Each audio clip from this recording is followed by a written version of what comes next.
நண்பர்கள் அனைவருக்கும் வணக்கம். இது உங்கள் ஸ்ரீ ஐஏஎஸ் அகாடமி வெற்றியின் வழிகாட்டி. இந்த வீடியோவில் நாம் பிப்ரவரி மாதம் 10 மற்றும் 11ஆம் தேதிக்கான நடப்பு நிகழ்வுகள் என்னென்ன இருக்குது அப்படிங்கிறத டிஎன்பிஎஸ்சி தேர்வு நோக்கில் பார்க்க போகிறோம். மாணவர்கள் இந்த வீடியோவை முழுமையாக பார்த்து இதில் இருக்கக்கூடிய பாயிண்ட்டை அப்படியே ஒரு நோட்டு போட்டு எழுதி வச்சுக்கோங்க. நிச்சயமாக டிஎன்பிஎஸ்சி தேர்வில் எதிரொலிக்கும் நடப்பு நிகழ்வுகளாக நம்முடைய ஸ்ரீ ஐஏஎஸ் அகாடமியுடைய நடப்பு நிகழ்வுகள் இருக்கும். ஸோ வாங்க 10ஆம் தேதிக்கான நடப்பு நிகழ்வுகள் என்னென்ன இருக்குது அப்படிங்கிறத பார்க்கலாம். ஸோ ஃபஸ்ட்டு பாயிண்ட்டு பிப்ரவரி 10. இதுவே டிஎன்பிஎஸ்சியில் கேட்ட ஒரு வினா தான், ஏற்கனவே கேட்ட ஒரு வினா. உலக பருப்பு தினம், ஓகேங்களா? வேர்ல்டு பல்சஸ் டே, உலக பருப்பு தினம் எந்த தேதியில் கடைபிடிக்கப்படுகிறது அப்படின்னு சொல்லி கேட்டோம்னா பிப்ரவரி 10ஆம் தேதி கடைபிடிக்கப்படுகிறது. அதே போல் இந்த பருப்பு தினம் எந்த வருஷத்துலேருந்து கடைபிடிக்கப்படுகிறது அப்படின்னு பார்த்தோம்னா 2019 கடைபிடிக்கப்படுது. ஓகேங்களா? ஸோ 2019 முதல் கடைபிடிக்கப்படுகிறது.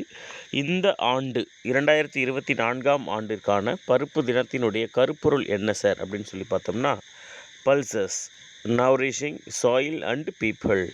ஓகேங்களா? Pulses nourishing soil and people அப்படிங்கிறது தான் இந்த ஆண்டிற்கான கருப்பொருள்.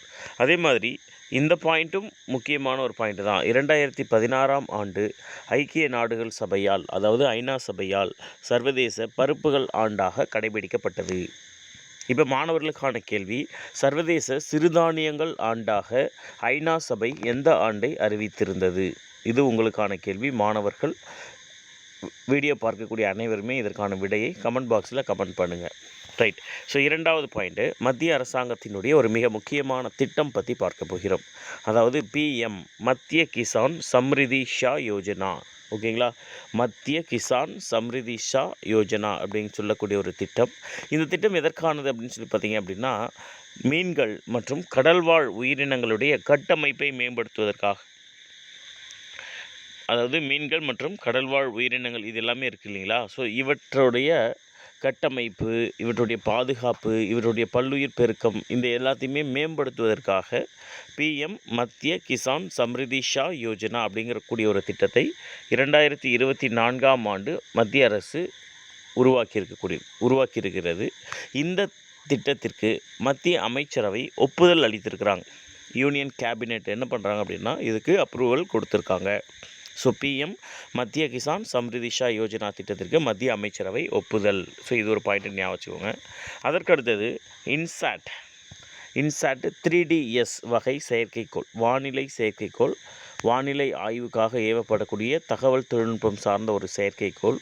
ஸோ இந்த வானிலை ஆய்வு செயற்கைக்கோள் அப்படிங்கிறது GSLV F11 ராக்கெட் மூலமாக விண்ணில் ஏவப்படும் அப்படின்னு சொல்லி இஸ்ரோவுடைய தலைவர் சோம்நாத் அவர்கள் தெரிவிச்சிருப்பார். ஸோ அப்போ இன்சாட் 3DS வானிலைக்கான செயற்கைக்கோள் GSLV F11 ராக்கெட் மூலமாக விண்ணில் செலுத்தப்படும் இஸ்ரோ தலைவர் அறிவிப்பு. ஓகேங்களா? ஸோ இது ஒரு பாயிண்ட்டை ஞாபகம் வச்சுக்கோங்க. ஸோ அதற்கடுத்தது ஆசியாவின் மிகப்பெரிய மால்ட் டிஸ்டிலேஷன் பிளான்ட்.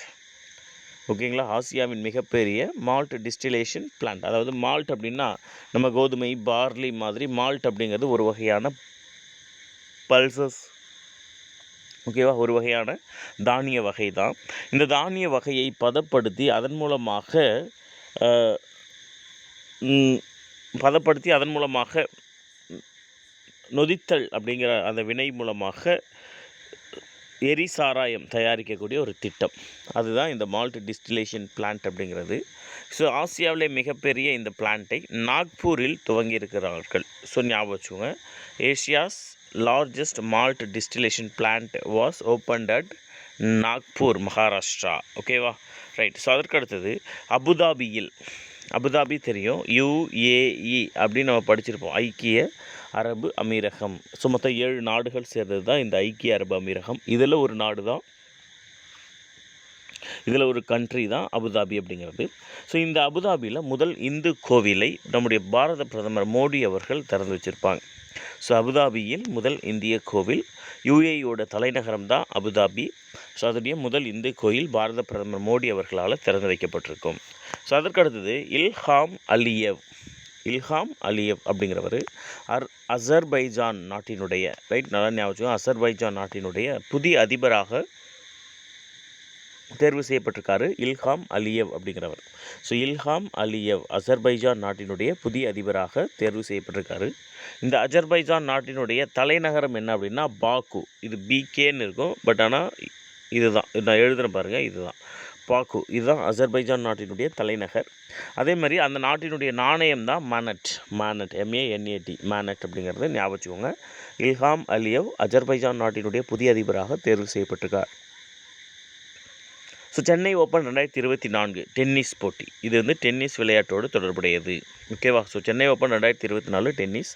இந்தியாவை சேர்ந்த ஒற்றையர் பிரிவில் இந்தியாவை சேர்ந்த சுமித் நாகல் அப்படிங்கிறவர் சாம்பியன் பட்டம் வென்றிருப்பார். ஸோ இப்போ என்ன கேள்வி கேட்பாங்க அப்படின்னு சொல்லி பார்த்தோம்னா, சென்னை ஓப்பன் 2024 எந்த விளையாட்டோடு தொடர்புடையது அப்படின்னு கேட்கலாம். இல்லைனா சுமித் நாகல் எந்த விளையாட்டோடு தொடர்புடையவர் அப்படின்னு சொல்லி கேட்கலாம். ஸோ இது எல்லாமே வந்து பார்த்திங்க அப்படின்னா February 10க்கான நடப்பு நிகழ்வுகள். ஸோ February 11க்கான நடப்பு நிகழ்வுகள் நம்ம பார்த்தோம் அப்படின்னு சொன்னால், ஃபஸ்ட்டு பாயிண்ட்டு அறிவியல் துறையில் ஈடுபட்டுள்ள பெண்களுக்கான தினம்.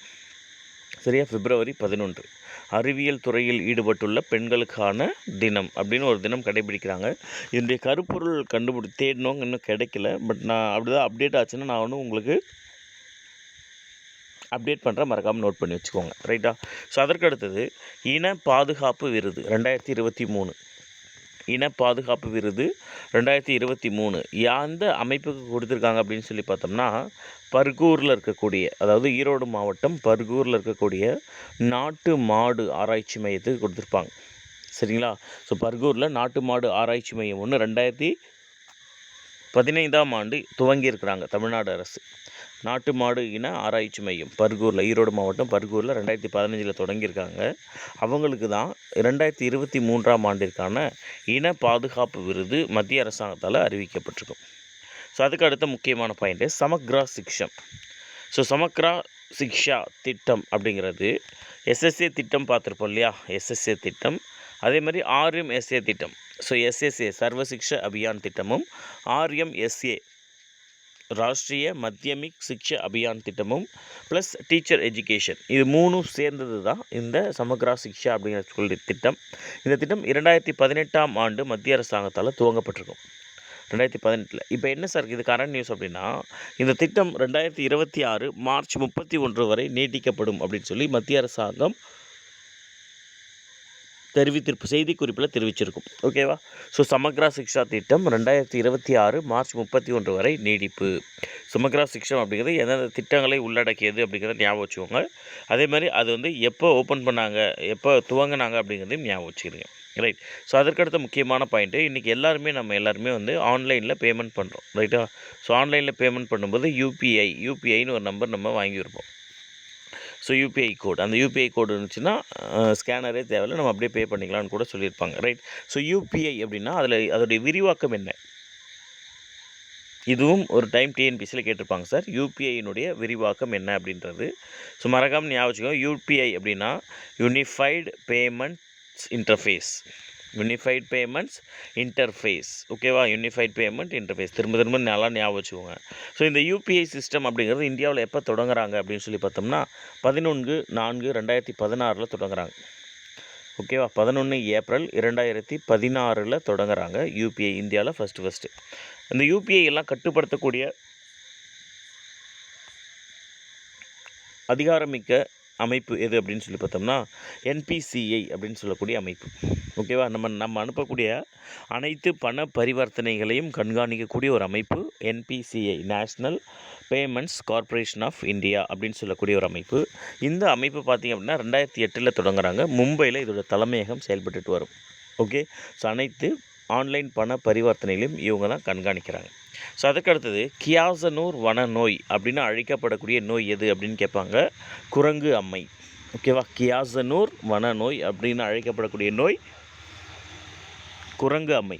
ஏன் குரங்கு அம்மை அப்படி அழைக்கிறாங்க அப்படின்னா 1957 இந்த கியாசனூர் அப்படின்னு சொல்லக்கூடிய இந்த வனத்தில் தான் குரங்கு அம்மை அப்படிங்கிற வைரஸ் நோய் கண்டறியப்பட்டது. ஸோ இப்போ எதுக்காக நாம் இதை படிக்கிறோம் அப்படின்னு சொன்னால், சமீபத்தில் கர்நாடகாவில் 53 பேருக்கு இந்த குரங்கு அம்மை நோய் பாதிப்பு இருப்பதாக கண்டறியப்பட்டிருக்கும். ஸோ கியாசனூர் வனநோய் என்று அழைக்கப்படக்கூடிய நோய் எது அப்படின்னா குரங்கு அம்மை. ஓகேங்களா? ரைட். ஸோ அதுக்கடுத்து ஒலக்கோனன் நென்கோ அப்படின்னு சொல்லக்கூடிய ஒருத்தர். ஒலக்கோனன் நென்கோ இதுவும் ஒரு மிக முக்கியமான ஒரு கரண்ட் அஃபேர்ஸ் தான். காரணம் விண்வெளியோடு தொடர்புடைய ஒரு current affairs. Science and technology நம்ம படிக்கிறோம்ல, அதோடு வரக்கூடிய ஒரு கரண்ட் அஃபேர்ஸ். ஒலக்கோனன் கோ அப்படின்னு சொல்லக்கூடிய ஒருத்தர். இவர் வந்து ரஷ்யா நாட்டை சார்ந்தவர்.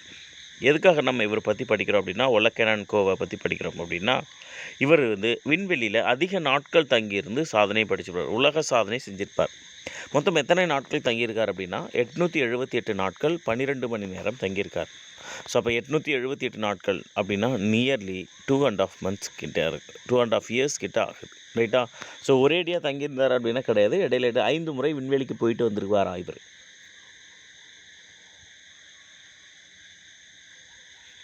சரிங்களா? 5 முறை விண்வெளிக்கு போயிட்டு வந்திருக்காரு. 878 நாட்கள் விண்வெளியில் தங்கி உலக சாதனை படைத்திருக்காரு. ரஷ்யாவை சேர்ந்த ஒலக்கோனன் கோ அப்படிங்கிற ஒரு நபர். ஸோ அதுக்கு அடுத்தது கெல்வின் கிப்டம் அப்படின்னு சொல்லக்கூடிய ஒரு நபர்.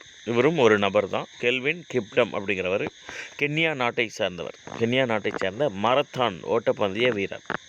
மரத்தான் அப்படிங்கிறது நீண்ட தூரம் ஓடக்கூடிய ஓட்டம் இல்லையா? ஸோ அந்த மரத்தான் ஓட்டப்பந்தய வீரர் கென்யாவை சேர்ந்தவர் கெல்வின் கிப்டம். அப்போ கே அப்படின்னு ஞாபகம் வச்சுக்கோங்க. கெல்வின் கென்யா அப்படின்னு ஞாபகம் வச்சுக்கோங்க. இவர் வந்து மரத்தான் ஓட்டப்பந்தய வீரர் நம்ம ஏற்கனவே சொன்னேன் இப்போ தான். ஸோ இப்போ என்ன இவரை பற்றின செய்தி அப்படின்னா, இவர் சமீபத்தில் ஒரு நடைபெற்ற கார் விபத்தில் மரணம் அடைந்திருப்பார். ஓகேங்களா? ஸோ 24 வயது தான். மரத்தான் ஓட்டப்பந்தயத்தில் முதல் இடத்துல, உலகத்திலேயே முதல் இடத்துல இருக்கக்கூடிய ஒரு நபர் கெல்வின் கிப்டம், கென்யாவை சேர்ந்தவர், கார் விபத்தில் மரணம் அடைந்திருப்பார் அப்படிங்கிற ஒரு செய்தி வந்து ஒரு முக்கியமான ஒரு செய்தி.